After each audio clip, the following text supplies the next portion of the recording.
وحده لا شريك له وأشهد أن نبينا محمدا عبده ورسوله أرسله بالهدى ودين الحق ليظهره على الدين كله ولو كره المشركون. اللهم صل على رسولك سيدنا محمد وآل سيدنا محمد. اللهم بارك على سيدنا محمد وآل سيدنا وحبيبنا ومنجينا وهادينا ومرشدنا وشفيعنا وإمامنا وقدوتنا وقرة أعيننا محمد، كما صليت وباركت على خليلك إبراهيم وآل خليلك إبراهيم إنك حميد مجيد. يا أيها الذين آمنوا اتقوا الله حق تقاته ولا تموتن إلا وأنتم مسلمون. أعوذ بالله من الشيطان الرجيم. بسم الله الرحمن الرحيم.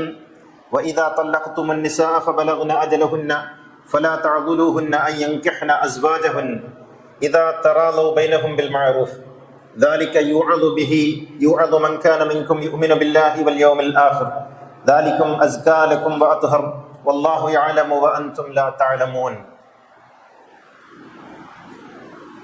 ബഹുമാന്യരായ സഹോദരങ്ങളെ,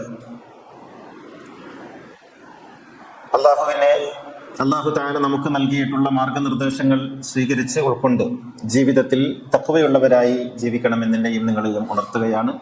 അള്ളാഹു നമ്മെ ഏവരെയും സർവാർത്ഥത്തിലും അനുഗ്രഹിച്ച് മുത്തഖികളിൽ ഉൾപ്പെടുത്തി വിജയിപ്പിക്കുമാറാകട്ടെ.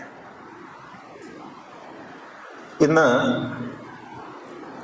പല കുടുംബങ്ങളിലും അനുഭവിക്കുന്ന വളരെ പ്രധാനപ്പെട്ട ചില വിഷയങ്ങളുണ്ട്. സമൂഹത്തിൽ ഇടപെട്ടുകൊണ്ടിരിക്കുന്ന ആളുകൾ എന്നുള്ള നിലക്ക് പലപ്പോഴും നമുക്കൊക്കെ അത് അനുഭവമുള്ളതുമാകാം. വിവാഹമൊക്കെ കഴിഞ്ഞ് മക്കളായതിനു ശേഷം തലാഖ് ചൊല്ലിയോ ഉപേക്ഷിച്ചോ ഒക്കെ ഭാര്യയും ഭർത്താവും തമ്മിൽ പിരിയുന്നു. എന്നിട്ട് ഈ ഭാര്യ മക്കളെ വളർത്തുന്നു. വളർത്തി വലുതായതിനു ശേഷം നിക്കാഹിൻ്റെ സമയമാകുമ്പോൾ ഈ കുഞ്ഞിനെ നിക്കാഹ് ചെയ്യുന്നതിന് ഈ ഉപേക്ഷിച്ച ഭർത്താവ് അഥവാ ഉപ്പ തലാഖ് ചൊല്ലിയ പിതാവിനെ കൊണ്ടുവരണമെന്ന് നിർബന്ധം പിടിക്കുന്നു. അദ്ദേഹം മറ്റു വിവാഹമൊക്കെ ചെയ്ത് കുടുംബമായിട്ടൊക്കെ ജീവിക്കുകയായിരിക്കും. ഇതിൻ്റെ പേരിൽ ഒരുപാട് പ്രശ്നങ്ങൾ അനുഭവിക്കുന്ന നിരവധി കുടുംബങ്ങളുണ്ട്. ഇയാളെ കണ്ടെത്താൻ കഴിയാത്തവരുണ്ട്, കണ്ടെത്തിയാൽ തന്നെ വരാൻ കൂട്ടാക്കാത്തവരുണ്ട്, പല വിധത്തിലുള്ള ഡിമാൻഡുകളൊക്കെ ആ സമയത്ത് വെക്കുന്ന ആളുകളുണ്ട്. ഇത് വലിയ അപമാനമായി ഈ സ്ത്രീക്കും കുട്ടിക്കും ഒക്കെ അനുഭവപ്പെടുന്നത് നമ്മൾ കണ്ടുകൊണ്ടിരിക്കുന്നുണ്ട് പലപ്പോഴും. ഇതൊന്ന്. മറ്റൊന്ന്, തൻ്റെ മകളെ, ഭാര്യയും ഭർത്താവൊക്കെ ഒന്നിച്ച് തന്നെ ജീവിക്കുന്നു, തൻ്റെ മകളെ വിവാഹം ചെയ്തു കൊടുക്കുന്നിടത്ത് എൻ്റെ മകളെ ഞാൻ നിനക്ക് വിവാഹം ചെയ്തു തന്നു നീ ഉപ്പ പറയുമ്പോൾ ഈ പെറ്റുപോറ്റിയ ഉമ്മാക്ക് യാതൊരു വിധത്തിലുള്ള ഒരു ഇടവും അവിടെ ലഭിക്കാതെ പോകുന്നു. അവിടെ ഞങ്ങളുടെ മകൾ എന്ന് പറയാനുള്ള മാന്യത പോലും ഈ ഉള്ളിലുണ്ടെങ്കിൽ പോലും സമൂഹം അത് സമ്മതിച്ചു കൊടുക്കുന്നില്ല. പലപ്പോഴും മകളുടെ പേര് പറയുമ്പോൾ പോക്കറിന്റെ മകൾ സബീന എന്ന് പറയാന്നല്ലാതെ പോക്കറിന്റെയും പാത്തുമ്മയുടെയും മകൾ സബീന എന്ന് പറയുന്ന പതിവും ഇല്ല എന്നുള്ളതാണ് നമ്മൾ കണ്ടുവരുന്ന വസ്തുത. യഥാർത്ഥത്തിൽ ഇസ്ലാമിന്റെ ഈ വിഷയത്തിലുള്ള നിലപാടെന്താണ്? ഈ കാണിക്കുന്നതൊക്കെ ശരിയാണോ? തൻ്റെ മകളെ വിവാഹം ചെയ്തു കൊടുക്കാൻ ഒരു ഉമ്മയ്ക്ക് അധികാരമുണ്ടോ? ഉപ്പ തന്നെ വേണമെന്നുണ്ടോ നിക്കാഹ് ചെയ്യാൻ? ഈ വിഷയത്തിൽ ഇസ്ലാമിക കർമ്മശാസ്ത്രവും പണ്ഡിതരും ഒക്കെ പറഞ്ഞ അഭിപ്രായങ്ങളും ഖുർആനിന്റെ വിഷയത്തിലുള്ള നിലപാടും ആണ് ഞാൻ ഇന്ന് പരിശോധിക്കാൻ ആഗ്രഹിക്കുന്നത്. പുരുഷന്മാരിലേക്ക് മാത്രം വിലായത്തിനെ, അതായത് രക്ഷാകർതൃത്വത്തെ ഒതുക്കുന്നതിന് വേണ്ടി കർമ്മശാസ്ത്ര പണ്ഡിതന്മാർ വല്ലാതെ പ്രയാസപ്പെട്ടിട്ടുണ്ട്. അങ്ങനെ അവരാക്കിയിട്ടുമുണ്ട്. പുരുഷനല്ലാതെ നിക്കാഹിന് അധികാരമില്ല, നിക്കാഹ് ചെയ്തു കൊടുക്കാൻ അധികാരമില്ല. അസബയാണ് നിക്കാഹ് ചെയ്തു കൊടുക്കാൻ അധികാരമുള്ളത്. ഉമ്മയുടെ കുടുംബത്തിൽ ആർക്കും അധികാരമില്ല, ഉമ്മയ്ക്കും അധികാരമില്ല എന്ന് ഫിഖ്ഹിന്റെ കിതാബുകളിലൊക്കെ എഴുതി വെച്ചിട്ടുണ്ട്. പക്ഷെ ആ എഴുതി വെച്ചതൊന്നും ഇസ്ലാമിക പ്രമാണങ്ങളോട് ചേരുന്നതല്ല. ഒരു സംഭവത്തിൽ നമുക്ക് തുടങ്ങാം. അലി ഇബ്നു അബി താലിബ് അലൈഹിസ്സലാത്തു വസ്സലാമിൽ നിന്ന് ഉദ്ധരിക്കുന്ന ഒരു സംഭവം ഇങ്ങനെയാണ്. അന്നംറഅതൻ, ഒരു സ്ത്രീ, സവ്വജത് ഇബ്നതഹ, തൻ്റെ മകളെ വിവാഹം ചെയ്തു കൊടുത്തു. ബിരിളാഹ, അവളുടെ സമ്മതപ്രകാരം. ഒരു ഉമ്മ തൻ്റെ മകളുടെ സമ്മതപ്രകാരം ഒരാൾക്ക് വിവാഹം ചെയ്തു കൊടുത്തു. ഫജാഅ ഔലിയാഉഹ, അപ്പോൾ അവളുടെ രക്ഷിതാക്കൾ, അതായത് ഭർത്താവിന്റെ ഭാഗത്ത് നിന്നുള്ള, ഉപ്പയുടെ ഭാഗത്ത് എന്നുള്ള ആളുകൾ വന്നു. ഫഹാസമൂഹ ഇല അലിയിൻ, അലി ബിൻ അബി താലിബിനോട് പരാതി പറഞ്ഞു. അന്ന് അദ്ദേഹമാണ് ഖലീഫ. അലി ഖലീഫയായ സമയമാണ്. അലി ബിൻ അബി താലിബിനോട് പരാതി പറയുകയും അങ്ങനെയല്ല വേണ്ടത്, അത് ദുർബലപ്പെടുത്തണം എന്ന് ആവശ്യപ്പെടുകയും ചെയ്തു. വാദങ്ങളൊക്കെ കേട്ടതിന് ശേഷം ഫഅജാസൻ നിക്കാഹു, അലി പറഞ്ഞു ആ നിക്കാഹ് സാധുവാണ്. അങ്ങനെ ആ നിക്കാഹ് അനുവദിച്ചു കൊടുത്തു. ഉപ്പയുടെ വാദം അലി തള്ളിക്കളഞ്ഞു. വഫീ ഹാദാ, ഈ സംഭവത്തിൽ ദലീലുൻ, തെളിവുണ്ട്, അലാ അന്നൽ മർഅത, ഒരു സ്ത്രീ ഇദാ സവ്വജത് ഇബ്നതഹ, തന്റെ മകളെ നിക്കാഹ് ചെയ്തു കൊടുത്താൽ, ഔ ഇദാ സവ്വജത് നഫ്സഹ, അല്ലെങ്കിൽ സ്വയം തന്നെ വിവാഹിതയായാൽ, ഔ അമറത്ത് ഗൈറുൽ വലിയി അൻ യുസവ്വിജഹ, അല്ലെങ്കിൽ എന്നെ വിവാഹം ചെയ്തു കൊടുക്കണമെന്ന് ആരോടെങ്കിലും അവൾ വക്കാലത്ത് ചെയ്താൽ, ജാസ നിക്കാഹു, ആ തരത്തിലുള്ള എല്ലാ നിക്കാഹും അനുവദനീയമാണ്. വബിഹി അഖദ അബൂ ഹനീഫ, ഇതാണ് അബൂ ഹനീഫ ഇമാമിന്റെ നിലപാട്. വളരെ വ്യക്തമായുള്ള ഒരു സംഭവമാണ്. അലി ഇബ്നു അബീ താലിബിന്റെ കാലത്ത് ഒരു സ്ത്രീ തന്റെ ഭർത്താവിന്റെ അനുവാദമില്ലാതെ മകളുടെ സമ്മതം നോക്കിയിട്ട് അവളെ ഒരാൾക്ക് വിവാഹം ചെയ്തു കൊടുത്തപ്പോൾ ആ വിവാഹം ശരിവെച്ചുകൊണ്ട് സാധുവാണ് എന്ന് പ്രഖ്യാപിച്ചുകൊണ്ട് അലി അലൈഹിസ്സലാത്തു വസ്സലാമിന്റെ വിധി പ്രസ്താവം ഉണ്ടായി. ആ വിധി പ്രസ്താവത്തെ തുടർന്ന് ഇമാം അബൂ ഹനീഫ അങ്ങനെ വിവാഹം ചെയ്യാം എന്ന് വിധി ഉണ്ടാക്കി. അദ്ദേഹത്തിന്റെ ശിഷ്യന്മാരോട് അത് പറഞ്ഞു. 3 കാര്യങ്ങളാണ് പറഞ്ഞത്. 1, ഒരു സ്ത്രീക്ക് തന്റെ മകളെ വിവാഹം ചെയ്തു കൊടുക്കാം. 2, ഒരു സ്ത്രീക്ക് സ്വയം വിവാഹം ചെയ്യാം, ഒരു രക്ഷിതാവും ഇല്ലാതെ. എന്നെ നിങ്ങൾക്ക് നിക്കാഹ് ചെയ്ത് തന്നു എന്ന് ഒരു പെൺകുട്ടിക്ക് പറയാം. അതിന് മഹറും സാക്ഷികളും വേണം എന്നേ ഉള്ളൂ. 3, തന്നെ വിവാഹം ചെയ്തു കൊടുക്കാൻ ആരെയും ഒരു പെൺകുട്ടിക്ക് വക്കാലത്ത് ഏൽപ്പിക്കാം. ഈ 3 കാര്യങ്ങളാണ് ഈ വിധിയിൽ നിന്ന് നിർദ്ധാരണം ചെയ്തെടുത്തിട്ടുള്ളത് ഇമാം അബൂ ഹനീഫ. ഈ വിഷയത്തിൽ ഖുർആൻ എന്താണ് പറയുന്നത്?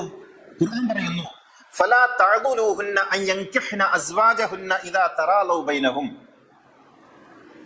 ഒരു പെണ്ണ് വിവാഹമുക്തയായി കഴിഞ്ഞാൽ, ഭർത്താവ് മരണപ്പെടുകയോ തലാഖ് സംഭവിക്കുകയോ ഒക്കെ ചെയ്താൽ, അവൾ ഒരു ഭർത്താവിനെ കണ്ടെത്തിയാൽ, അങ്ങനെ അവർ തമ്മിൽ പ്രണയത്തിലായാൽ, ഇദാ തറാലൗ ബൈനഹും, 2 പേരും വിവാഹം ചെയ്യാനൊക്കെ സമ്മതമാണെങ്കിൽ, ഫലാ തഅദുലൂഹുന്ന അൻ യൻകിഹ്ന അസ്വാജഹുന്ന, അവൾ കണ്ടെത്തിയ ഭർത്താവിന് അവൾക്ക് വിവാഹിതയാകാനുള്ള സാധ്യതയെ നിങ്ങൾ തടയാൻ പാടില്ല. ഖുർആൻ പറയുന്നു. അവിടെ നിക്കാഹ് ചെയ്തു കൊടുക്കുന്നതിനെ നല്ല പറഞ്ഞത്, അവൾക്ക് സ്വയം വിവാഹിതയാകാനുള്ള അവകാശത്തെ നിങ്ങൾ തടയരുത് എന്നാണ് ഖുർആൻ പറയുന്നത്.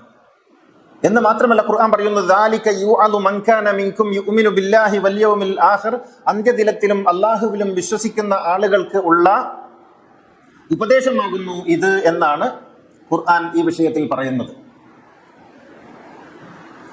നാം ഓർക്കേണ്ടത്, വളരെ ഗൗരവത്തോടു കൂടി ഖുർആൻ ഉണർത്തുന്നതാണ്. അല്ലാഹുവിലും അന്ത്യദിനത്തിലും വിശ്വസിക്കുന്ന ആളുകൾക്ക് ഇത് അല്ലാഹുവിൽ നിന്നുള്ള ഉപദേശമാണ് എന്നാണ്. ഒരു സ്ത്രീ തനിക്ക് ഇപ്പൊ അടുത്ത കാലത്ത് ചില ആളുകളിൽ നിന്നൊക്കെ കിട്ടിയ, പിന്നെ നമ്മൾ പല കാര്യങ്ങൾക്കും വേണ്ടി വിളിക്കുകയൊക്കെ ചെയ്യുമ്പോൾ, പണമില്ലാത്തതിന്റെ പേരിൽ, പെൺകുട്ടിയും ആൺകുട്ടിയും തമ്മിൽ ഇഷ്ടത്തിലാണ്, വർഷങ്ങളായി ഇഷ്ടത്തിലാണ്, പണമില്ലാത്തതിന്റെ പേരിൽ, പിന്നെ ആ ചെക്കന്റെ കുടുംബത്തിന് പണമില്ല എന്നുള്ളതിന്റെ പേരിൽ തടയുന്ന, അങ്ങനെയുള്ള ചില കാരണങ്ങളാലൊക്കെ, അല്ലെങ്കിൽ അവർക്ക് തറവാടിത്തം പോരാ എന്ന് പറഞ്ഞിട്ടൊക്കെ തടയുന്ന, നിക്കാഹ് ചെയ്തു കൊടുക്കാതെ 30, 35 ഒക്കെ വയസ്സായിട്ടും വിവാഹം ചെയ്തു കൊടുക്കാതെ വാശിയിൽ നിൽക്കുന്ന ആളുകളുണ്ട്. അത്തരം ആളുകളോട് പ്രവാചകൻ പറഞ്ഞതാണ്, അൻകിഹി മൻ ശിഇതി, നീ ഉദ്ദേശിച്ചവരെ നിനക്ക് വിവാഹം ചെയ്യാം. ഈ ഒരു സ്വാതന്ത്ര്യം പ്രവാചകൻ കൊടുത്തിട്ടുണ്ട്. ഇവിടെ ഇമാം മാലിക്, അബൂ ഹനീഫ ഇമാമിന്റെ അഭിപ്രായമാണ് ഞാൻ നേരത്തെ പറഞ്ഞത്. ഇമാം മാലിക് പറയുന്നത്, വക്കാലത്തിലൂടെയും അധികാരത്തിലൂടെയും ഒരു പെണ്ണിന് വിലായത്ത് കിട്ടുമെന്നാണ്. അങ്ങനെയാണെങ്കിൽ പിന്നെ എല്ലാ ഭാഗത്തൂടെയും കിട്ടേണ്ടതാണ്. അതായത് ഒരു പെണ്ണിന് ജഡ്ജി ആകാമോ? അൽ വലിയു സുൽത്താനു വലിയു മൻ ലാ വലിയ ലഹു എന്നുള്ളത് ഇസ്ലാമിന്റെ ഒരു അടിസ്ഥാന ഖായിദയാണ്, കർമ്മശാസ്ത്രത്തിന്റെ. ഒരാൾ ജഡ്ജി ആണെങ്കിൽ അന്നാട്ടിലുള്ള എല്ലാ പെൺകുട്ടികളുടെയും വിലായത്ത് ഈ ജഡ്ജിക്ക് കിട്ടും. അപ്പൊ ഒരു പെണ്ണിന് ജഡ്ജി ആകാമോ? തീർച്ചയായിട്ടും. ഉമർ ബിൻ ഖത്താബിന്റെ കാലത്ത് ജോർഡാനിലെയും ഈജിപ്തിലെയും വലിയ പ്രവിശ്യയാണ്. ആ 2 പ്രവിശ്യകളിലേക്കും കൂടി ഒരു ജഡ്ജാണ് ഉണ്ടായിരുന്നത്. ആ ജഡ്ജിന്റെ പേര് സംറാ ബിന്ത് നുഹീഖ് എന്നാണ്. സ്ത്രീയാണ്. ഒരു വലിയ പ്രവിശ്യയുടെ ജഡ്ജായിട്ട് ഉമർ റളിയല്ലാഹു അൻഹുവിന്റെ കാലത്ത് സംറ എന്ന് പറയുന്ന ഒരു സ്ത്രീയാണ് ഉണ്ടായിരുന്നത് എന്നോർക്കണം. ആ സ്ത്രീയാണ് വിവാഹം ചെയ്തു കൊടുക്കുന്നത്. ഇപ്പോഴും അറേബ്യൻ നാടുകളിൽ, ഈജിപ്ത് പോലുള്ള അറേബ്യൻ നാടുകളിൽ സ്ത്രീകൾ ജഡ്ജായിട്ട് വലിയായി വിവാഹം ചെയ്തു കൊടുക്കുന്നത് യൂട്യൂബിലൊക്കെ നിങ്ങൾക്ക് സെർച്ച് ചെയ്താൽ കിട്ടും. നമ്മുടെ നാടുകളിലൊക്കെയാണ് ഇപ്പോഴും സ്വന്തം ഉമ്മയ്ക്ക് തന്റെ കുഞ്ഞിനെ വിവാഹം ചെയ്തു കൊടുക്കാൻ അധികാരമില്ല എന്നുള്ള ഖുർആനിക വിരുദ്ധമായ കാഴ്ചപ്പാടുകൾ പറഞ്ഞുകൊണ്ടിരിക്കുന്നത്. അൽ ഫിഖ്ഹു അലൽ മദാഹിബിൽ അർബഅ എന്ന് പറയുന്ന ഒരു കിതാബുണ്ട്. 4 മദ്ഹബുകളുടെയും അഹ്ലുസുന്നത്തിന്റെ 4 മദ്ഹബുകളുടെയും അഭിപ്രായങ്ങൾ ക്രോഡീകരിച്ച ഒരു നല്ല ഗ്രന്ഥമാണ്. അതിൽ പറയുന്നത് അൽ ഹനഫിയത്തു, ഹനഫികൾ പറയുന്നു, ഖാലു ലാ വിലായത ഇല്ലാ അലസ് സഗീരി വസ്സഗീറതി വൽ മജ്നൂനി. ഉപ്പാക്ക് രക്ഷാകർതൃത്വം കിട്ടുന്നത് ചെറിയ കുഞ്ഞുങ്ങളായാലും ബുദ്ധിമാന്യമുള്ള കുട്ടികളാണെങ്കിലും മാത്രമാണ്. ബുദ്ധിമാന്യമുള്ള ചെറിയ കുട്ടികളുടെ കാര്യത്തിൽ മാത്രമാണ് പിതാവിന് വിലായത്ത് ലഭിക്കുന്നത്. അമ്മൽ ബാലിഗത്തുൽ ആഖിലത്തു, ബുദ്ധിയും വിവേകവുമുള്ള പ്രായപൂർത്തിയായ പെൺകുട്ടികളെ സംബന്ധിച്ചിടത്തോളം സവാഅൻ കാന ബിക്റൻ ഔ സയ്യിബൻ, അത് മുമ്പ് കല്യാണം കഴിച്ചതാണെങ്കിലും കല്യാണം കഴിക്കാത്തവരാണെങ്കിലും ഒക്കെ, ഫലൈസ ലി അഹദിൻ അലൈഹ വിലായത്തുൻ നിക്കാഹി, ആർക്കും അവളെ സ്വന്തമായിട്ട് അങ്ങനെ നിക്കാഹ് ചെയ്തു കൊടുക്കാനുള്ള അധികാരം ആർക്കും ഇല്ല. ബൽ ലഹ, മാത്രമല്ല അവൾക്കുണ്ട് അൻ തുബാശറ അഖദ സിവാജിഹ മിമ്മൻ തുഹിബ്ബു അൻ യകൂന കുഫുവൻ, അവൾ ഇഷ്ടപ്പെടുന്ന ആരെയും തനിക്ക് തന്നെ വിവാഹം ചെയ്തു കൊടുക്കാൻ വക്കാലത്താക്കാം. ആരെയും, അത് ഇന്നയാളാവണമെന്നില്ല, ആരെയും, അത് കുടുംബക്കാരാകാം, അന്യരാകാം, സുഹൃത്തുക്കളാകാം, അല്ലാത്തവരാകാം, ആരെയും എന്നെ വിവാഹം ചെയ്തു കൊടുക്കാൻ നിങ്ങളെ ഞാൻ അധികാരപ്പെടുത്തിയെന്ന് ഒരു പെണ്ണിന് പറയാമെന്ന് അൽ ഫിഖ്ഹു അൽ മദാഹിബിൽ അർബഅ എന്ന ഗ്രന്ഥത്തിന്റെ 4-ാം വോള്യത്തിൽ 46-ാം പേജിൽ പറയുന്നു. പിതാവിനല്ല, ഒരു പെൺകുട്ടിക്ക് തന്നെ വിവാഹം ചെയ്തു കൊടുക്കാൻ അവൾക്ക് തന്നെ അധികാരമുണ്ട്, അവകാശമുണ്ട് എന്നർത്ഥം. അത് മറ്റാരുടെയും ഔദാര്യം കൊണ്ടുണ്ടാകേണ്ടതല്ല, അത് അവൾക്ക് സ്വമേധയാ അള്ളാഹു നിശ്ചയിച്ചിട്ടുള്ള അധികാരാവകാശങ്ങളാണ് എന്നാണ്. അബൂ ഹനീഫ തുടർന്ന് പറയുന്നു, ഇദാ സവ്വജത്ത് നഫ്സഹ, ഒരു സ്ത്രീ സ്വയം വിവാഹിതയായാൽ, അതായത് ഞാൻ എന്നെ നിങ്ങൾക്ക് വിവാഹം ചെയ്തു തന്നു എന്നൊരു സ്ത്രീ പറഞ്ഞാൽ, സവാഉൻ കാന സൗജു കുഫുവൻ ലഹാ ഗൈറു കുഫുവിൻ, നമുക്ക് കുഫു ഒത്തവളാകട്ടെ ഒക്കാത്തവനാകട്ടെ, അതൊന്നും വിഷയമല്ല. അങ്ങനെ പറഞ്ഞാൽ ഫൻ നിക്കാഹു സഹീഹുൻ, നിക്കാഹ് സഹീഹാണ്. സർഖസിയുടെ മബ്സൂത്തിൽ 10-ാമത്തെ പേജിൽ, 5-ാം വോള്യം 10-ാമത്തെ പേജിൽ ഇക്കാര്യം എഴുതി വെച്ചിരിക്കുന്നു. ഇവിടെ രസകരമായൊരു വസ്തുതയുണ്ട്. ഈ മബ്സൂത്തിൽ തന്നെ മറ്റൊരു അഭിപ്രായം കാണാം. നിങ്ങൾ നമ്മുടെ പണ്ഡിതന്മാരെ എങ്ങനെയാണ് ചിന്തിക്കുന്നത് എന്ന് മനസ്സിലാക്കാൻ വേണ്ടിയാണ് ഞാനിത് പറയുന്നത്. വമിനൽ ഉലമാഇ, ചില പണ്ഡിതന്മാർ മയ്യഖുലു പറഞ്ഞിട്ടുണ്ട്, ഇദാ കാനത്ത് ഗനിയതൻ ശരീഫതൻ ലം യജുസ് തസ്വീജുഹാ നഫ്സുഹാ ബിഗൈരി റിളൽ വലി, പെണ്ണ് തറവാടിയും പണമുള്ളവളുമാണെങ്കിൽ, ധനികയുമാണെങ്കിൽ, ഉപ്പാന്റെ സമ്മതമില്ലാതെ സ്വയം വിവാഹം ചെയ്യുന്നതിന് അതിന് അനുവദനീയമല്ല. നിങ്ങൾ നോക്കണം, ഷരീഫാണ്, ഖനിയാണ്, ധനികയാണ്, വലിയ തറവാടിയുമാണെങ്കിൽ ഉപ്പാന്റെ സമ്മതമില്ലാതെ സ്വയം വിവാഹം ചെയ്യുന്നത് അനുവദനീയമല്ല. വഇൻ കാനത്ത് ഫഖീറതൻ, ഇനി പെണ്ണ് ദരിദ്രയാണ്, ഖസീസതൻ, തറവാടിത്തമില്ലാത്തവളാണ്, എങ്കിൽ യജൂസു ലഹ അൻ തുസവ്വജ നഫ്സഹ, സ്വയം വിവാഹിതയാകാൻ അവൾക്ക് അധികാരമുണ്ട്, മിൻ ഗൈരി റിളൽ വലി, ഉപ്പാന്റെ സമ്മതമില്ലാതെ. അപ്പൊ ആർക്ക് വേണ്ടിയാണ് ഈ ഫിഖ്ഹ് ഉണ്ടാക്കിയത് നമ്മൾ ഓർത്താൽ മതി. പണക്കാരിയാണ്, തറവാടിയാണെങ്കിൽ സ്വയം വിവാഹിതയാകാൻ ഉപ്പാന്റെ അനുവാദം വേണം. ധനികയാണ്, തറവാടിത്തമില്ലാത്തവളാണെങ്കിൽ ഉപ്പാന്റെ സമ്മതം വേണ്ട എന്ന് മബ്സൂത്തിൽ ഇതേ വോള്യത്തിൽ 5-ാം വോള്യത്തിൽ 10-ാം പേജിൽ എഴുതി വെച്ചിരിക്കുന്നു. അപ്പൊ ഈ ഫിഖ്ഹ് ഉണ്ടാക്കുന്നത് ആർക്ക് വേണ്ടിയാണ്? ആരെ സംരക്ഷിക്കാനാണ്? അപ്പൊ ഏത് ദരിദ്ര വീട്ടിലും ആർക്കും കയറി ചെന്ന് പെൺകുട്ടി ഇറക്കി കൊണ്ടുവരാം. ധനികന്റെ വീട്ടിലൊക്കെ പോകാൻ പാടില്ല, അവിടെ ഫിഖ്ഹും മതവും തടസ്സമാണ്. ഈ ഒരു ഇങ്ങനെ നമ്മുടെ ഫിഖ്ഹൊക്കെ പോയ പോക്കാണ് ഞാൻ പറയുന്നത്. ഞാൻ പറഞ്ഞു വരുന്നത് ഇത്ര മാത്രമാണ്. ഇത് പിന്നെ എല്ലാവരും ഉപ്പമാരെ ഒഴിവാക്കി, രക്ഷിതാക്കളെ ഒഴിവാക്കി നിക്കാഹ് നടത്തണം എന്നൊന്നുമല്ല. പക്ഷേ പെറ്റുപോറ്റിയ ഉമ്മയ്ക്ക് ഉപ്പാക്കുള്ള അതേ അവകാശങ്ങളുണ്ട്. ഉപ്പ പറയുന്നു വിവാഹം ചെയ്ത് കൊടുക്കൂല, എങ്കിൽ ഉമ്മക്ക് തീരുമാനിക്കാം വിവാഹം ചെയ്യാം. പല വിധത്തിലുള്ള പിന്നെ മാമൂലുകളോ ആചാരങ്ങളോ സമ്പ്രദായങ്ങളോ ദുരഭിമാനമോ ഒക്കെ ഉണ്ടാകുമ്പോൾ ഒരു പെണ്ണിന് തന്റെ മകളെ വിവാഹം ചെയ്തു കൊടുക്കാൻ തീരുമാനിക്കാൻ കഴിയുമെന്ന് ഖുർആൻ പറയുന്നു. അലി ഇബ്നു അബി താലിബിന്റെ കാലത്ത് നടന്ന സംഭവം പറയുന്നു. ഇനി സാക്ഷികളുടെ കാര്യത്തിലാണെങ്കിലോ അവിടെ പുരുഷന്മാർ വേണമെന്നുണ്ടോ? വഅഖല്ലു നിസാബു ഷഹാദതി, സാക്ഷികൾ ചുരുങ്ങിയത് ഫിന്നിക്കാഹി ഇത്നാനി, 2 സാക്ഷികൾ വേണം. ഫലാ തസിഹു ബിവാഹിദിൻ, ഒരു സാക്ഷി പോരാ. വലാ യുഷ്തർതു ഫീഹി മാ ദക്റൈനി, സാക്ഷികൾ പുരുഷന്മാരായിരിക്കണം എന്ന് യാതൊരു നിർബന്ധവുമില്ല. അൽ ഫിഖ്ഹു ഫിൽ മദാഹിബിൽ അൽ മദാഹിബിൽ അർബ എന്ന് പറയുന്ന ഗ്രന്ഥത്തിൽ 4-ാം വോള്യത്തിൽ 20-ാം പേജിൽ എഴുതുന്നു, സാക്ഷികൾ പുരുഷനാകണമെന്ന് യാതൊരു നിർബന്ധവുമില്ല. അവിടെയും തീർന്നില്ല. വലാ യുഷ്തർതു ഫി ശുഹൂദി, സാക്ഷിത്വത്തിൽ നിബന്ധനയില്ല. അൻ യകൂന മുസ്ലിമൈനി, അവർ മുസ്ലിം ആകണമെന്നും നിർബന്ധമില്ല, മനുഷ്യരായ മതി. ഇതൊക്കെ എഴുതി വെച്ചിരിക്കുന്നു കിതാബുകളിൽ. അപ്പോൾ സ്ത്രീകൾക്ക് നിക്കാഹിന്റെ വേദിയിൽ പങ്കെടുക്കാൻ പാടുണ്ടോ എന്ന് ചർച്ച ചെയ്യുന്ന ഇക്കാലത്ത് നൂറ്റാണ്ടുകൾക്ക് മുമ്പ് കിതാബുകളിൽ എഴുതി വെച്ചു സ്ത്രീകൾക്ക് സാക്ഷികളാകാം, സ്ത്രീകൾക്ക് സ്വയം വിവാഹം ചെയ്തു കൊടുക്കാം, തന്നെ വിവാഹം ചെയ്യാം, സ്ത്രീകൾക്ക് സ്വന്തം മക്കളെ വിവാഹം ചെയ്തു കൊടുക്കാം. പിന്നെ എവിടെയാ മൂലവരെ സ്റ്റേജിൽ കയറാൻ പറ്റുമോ ഇല്ല എന്നുള്ള ചർച്ച പ്രസക്തമാകുന്നത്? ഇങ്ങനെയൊക്കെ എഴുതി വെച്ച കിതാബുകളല്ലേ നമ്മൾ വായിച്ചുകൊണ്ടിരിക്കുന്നത്. അപ്പൊ ഇങ്ങനെ സ്വയം വിവാഹിതയാകുന്ന പെൺകുട്ടി, ഞാൻ എന്നെ വിവാഹം ചെയ്ത് തന്നു എന്ന് പറയുന്ന പെൺകുട്ടി, അല്ലെങ്കിൽ ഉമ്മ വിവാഹം ചെയ്ത് കൊടുക്കുന്ന ഉപ്പാന്റെ റോൾ എന്താണ്?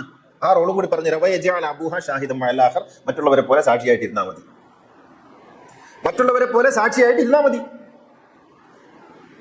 ഉപ്പയും ഉമ്മയും ഒരുപോലെ കുട്ടിയുടെ കാര്യത്തിൽ അവകാശാധികാരങ്ങൾ ഉള്ളവളാണ് എന്നാണ് മാലിക്കി മദ്ഹബ് പറഞ്ഞ് ഞാൻ നേരത്തെ പറഞ്ഞല്ലോ. തത്തസിഫുൽ മർഅതു ബിൽ വിലായത്തി ഇദാ കാനത് വസിയ്യത്തൻ ഔ മാലികത്തൻ ഔ മുഅ്തിഖത്തൻ. വസിയത്ത് ചെയ്താൽ ഒരു പെണ്ണിന് അധികാരമുണ്ട്.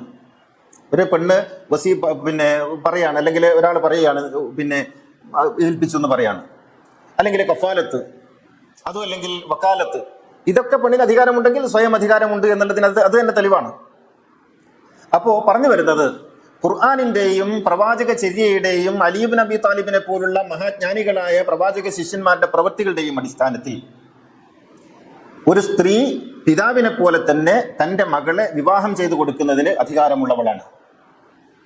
ഒരു പെൺകുട്ടി പ്രായപൂർത്തിയായാൽ അവൾ മുമ്പ് വിവാഹം ചെയ്തവളാകട്ടെ അല്ലാത്തവളാകട്ടെ, കന്യകയാകട്ടെ അല്ലാത്തവളാകട്ടെ, അവൾക്ക് സ്വയം വിവാഹം ചെയ്യുന്നതിന്, ഒരു പുരുഷനെ തനിക്ക് ഇഷ്ടപ്പെട്ട ഒരു പുരുഷന്റെ കൂടെ ജീവിക്കുന്നതിന് 2 സാക്ഷികൾ മുഖാന്തരം മഹർ സ്വീകരിച്ച് സ്വയം വിവാഹം ചെയ്തു കൊടുക്കുന്നതിന് ഇസ്ലാമിൽ അനുവാദമുണ്ട്. യാതൊരു പ്രശ്നവും പ്രയാസവും അവൾക്കില്ല. ആ വിവാഹം സാധുവാണ്. മൂന്നാമത്തത്, ഒരു പെൺകുട്ടിക്ക് തന്നെ വിവാഹം ചെയ്തു കൊടുക്കാൻ ആരെയും, അത് പിതാവാകണമെന്നില്ല, ആങ്ങളെയാകണമെന്നില്ല, ലോകത്തിലുള്ള ഏത് പുരുഷനെയും തന്നെ വിവാഹം ചെയ്തു കൊടുക്കുന്നതിന് വക്കാലത്താക്കാം. ഏത് സ്ത്രീയെയും വക്കാലത്ത് കൊടുത്ത് ഏൽപ്പിക്കാം. അയാൾ ചെയ്തു കൊടുക്കുന്ന, അല്ലെങ്കിൽ അവൾ ചെയ്തു കൊടുക്കുന്ന നിക്കാഹ് സാധുവാണ്. ഇക്കാര്യം മനസ്സിലാക്കിയാൽ തന്നെ ഇന്നുള്ള പല വിധത്തിലുള്ള സങ്കീർണതകളും ഇല്ലാതായിത്തീരും. എപ്പോഴോ നാട് വിട്ടുപോയ, കാണാതായി പോയ ആളുടെ പുറകെ പോയി മോൾക്ക് നിക്കാഹ് ചെയ്തു കൊടുക്കാൻ കൈ കൊടുക്കണമെന്ന് പറഞ്ഞ് കൂട്ടിക്കൊണ്ടുവരേണ്ടുന്ന യാതൊരു കാര്യവുമില്ല എന്നർത്ഥം. അള്ളാഹു അനുഗ്രഹിക്കുമാറാകട്ടെ. അഖൂലു ഖൗലി ഹാദാ വഅസ്തഗ്ഫിറുല്ലാഹൽ അദീം ലി വലക്കും വഅസ്തഗ്ഫിഹി അന്നി വഅൻകും വഅൻ ജമീഇൽ മുസ്ലിമീന വൽ മുഅ്മിനീന അജ്മഈന ഫസ്തഗ്ഫിറൂഹു ഇന്നഹു ഹുവൽ ഗഫൂറുർ റഹീം. അൽഹംദുലില്ലാഹില്ലദീ ഹദാനാ ലിഹാദാ വമാ കുന്നാ ലിനഹ്തദിയ ലൗലാ അൻ ഹദാനല്ലാഹ്. അസ്സലാത്തു വസ്സലാമു അലാ സയ്യിദിനാ മുഹമ്മദിൻ സയ്യിദിൽ കൗനൈനി മഹ്ബൂബി റബ്ബിൽ മശ്രിഖൈനി വൽ മഗ്രിബൈൻ ഖാതമിൽ അംബിയാഇ സയ്യിദുൽ മുർസലീൻ മുറാദിൽ മുസ്തഖീൻ മഹ്ബൂബിൽ ആശിഖീൻ ജദ്ദിൽ ഹസനി വൽ ഹുസൈൻ സാഹിബിൽ ഹറമൈനി വബ്നി ദബീഹൈൻ സയ്യിദിനാ മുഹമ്മദ് ഇബ്നു അബ്ദുല്ലാഹി ഇബ്നു അബ്ദുൽ മുത്തലിബ് സല്ലല്ലാഹു അലൈഹി വഅലാ ആലിഹി വസഹ്ബിഹി الذين جاهدوا بأموالهم في سبيل الله وباعوا نفوسهم بدين الهدى رضي الله عنهم ورضوا عنه ذلك لمن خشي ربه إن الله وملائكته يصلون على النبي يا أيها الذين آمنوا صلوا عليه وسلموا تسليما. സഹോദര സഹോദരികളെ, തഖ്വയുള്ളവരായിരിക്കണമെന്ന് ഒന്നുകൂടി ഉണർത്തുകയാണ്. ഇന്ന് സഫർ 17, സഫർ 20-നാണ് കർബലയുടെ 40 ദിവസം പൂർത്തിയാകുന്നത്. ഇന്ന് നമ്മൾ ഓർക്കേണ്ടുന്ന ഒരു പേരുണ്ട്, റുഖിയ ബിൻത് ഹുസൈൻ. ഇമാം ഹുസൈൻ അലൈഹി സ്വലാത്തു വസ്സലാമിന്റെ ചെറിയൊരു കുട്ടിയുണ്ട്, റുഖിയ എന്നാണ് പേര്. അവർക്ക് 6 വയസ്സാണ് കർബല നടക്കുന്ന സമയത്തുണ്ടായിരുന്നത്, വെറും 6 വയസ്സ്. ഈ കുട്ടി അറസ്റ്റ് ചെയ്യപ്പെട്ടവരുടെ കൂട്ടത്തിലുള്ള കുട്ടിയാണ്. അങ്ങനെ കർബലയിൽ നിന്ന് ഡമസ്കസിലേക്ക് ഇമാം ഹുസൈൻ്റെ തല കുന്തത്തിലേറ്റി കൊണ്ടുപോകുമ്പോൾ പാപ്പാന്റെ തലയും കണ്ട് തെരുവിലൂടെ നടക്കേണ്ടി വന്ന ഒരു ബാലികയാണത്. നമ്മൾ പലപ്പോഴും പറയാറുണ്ടല്ലോ ഈ കുട്ടികളുടെ പ്രശ്നങ്ങളൊക്കെ. സ്വന്തം പിതാവിൻ്റെ രക്തമുറ്റുന്ന തല ഒരു കുന്തത്തിൽ കോർത്ത് ഇങ്ങനെ കൊണ്ടുപോകുമ്പോൾ അതിൻ്റെ പിറകിൽ ചങ്ങലയാൽ ബന്ധിതയായ ഒരു 6 വയസ്സുകാരി നടക്കുന്നുണ്ട്. ആ കുട്ടിയുടെ പേരാണ് റുഖിയ. അങ്ങനെ സിറിയയിലെത്തി, ഡമസ്കസിലെത്തി. യസീദ് എന്ന് പറയുന്ന അതിക്രൂരനായ രാജാവിൻ്റെ മുമ്പിലേക്ക് ഇവരൊക്കെ ആനയിക്കപ്പെട്ടു. അപ്പോൾ ഈ കുട്ടി യസീദിനോട് ചോദിക്കുന്നൊരു ചോദ്യമുണ്ട്. എൻ്റെ വാപ്പയുടെ മുഖത്ത് ഞാനൊന്ന് ചുംബിക്കട്ടെ എന്നാണ്. സമ്മതിച്ചില്ല. അതിനുശേഷം ഈ കുട്ടി മാനസിക വിഭ്രാന്തിയാൽ ഭക്ഷണം കഴിക്കാതായി. സ്വന്തം വാപ്പാൻ്റെ തലയാണല്ലോ അറുക്കപ്പെട്ടിട്ട് കൊണ്ടുപോകുന്നുണ്ട്. അങ്ങനെ പട്ടിണി കിടന്ന് ഭക്ഷണം കഴിക്കാൻ കഴിയാതെ, വെള്ളം കുടിക്കാൻ കഴിയാതെ തൊണ്ട വറ്റിയിട്ടാണ് റുഖിയ മരിച്ചുപോയത്. റുഖിയ മരിക്കുന്നത് സഫർ മാസം 14-നോ 15-നോ ആണ്. അപ്പോൾ ഈ സഫറിൽ നമ്മളത് ഓർക്കണം.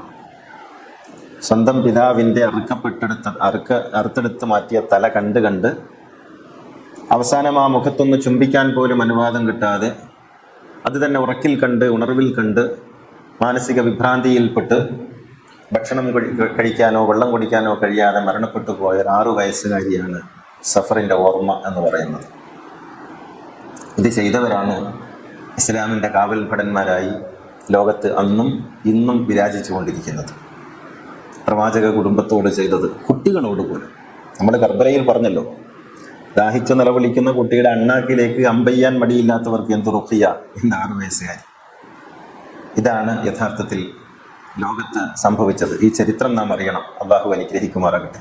അല്ലാഹുമ്മ ഗ്ഫിർ ലിൽ മുഅ്മിനീന വൽ മുഅ്മിനാത്ത് വൽ മുസ്ലിമീന വൽ മുസ്ലിമാത്ത് അൽ അഹ്യാഇ മിൻഹും വൽ അംവാത്ത് ഇന്നക മുജീബു ദഅവാതി വഖാദിൽ ഹജാത്ത് റബ്ബനാ ആതിനാ ഫിദ് ദുനിയാ ഹസനഹ വഫിൽ ആഖിറതി ഹസനതൻ വഖിനാ അദാബന്നാർ റബ്ബനാ ഗ്ഫിർ ലനാ വലി ഇഖ്വാനിനാ അല്ലദീന സബഖൂനാ ബിൽ ഈമാൻ ولا تجعل في قلوبنا غلا للذين آمنوا ربنا إنك رؤوف رحيم وآخر الدعاء الحمد لله.